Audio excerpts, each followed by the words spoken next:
අම්මා තාත්තා එක්ක අමනාපකම් තියාගන්න එපා. අපිට මතක නෑ පින්නතුනේ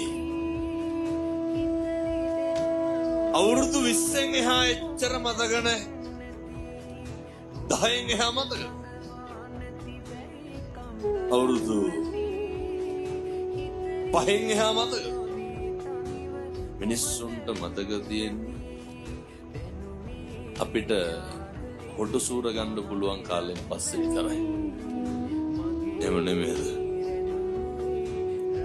මං ගියාවේ ළමා වාට්ටුවට කුරුණෑගල. අම්මා පොඩි එකා එක්ක ළඟ ඉන්නවා. අර තාත්තාවට පස්සේ අම්මා ගියා රෙදි කෑලි ටික හොදන්න. තාත්තා පොඩි එකා ගාව තියලා.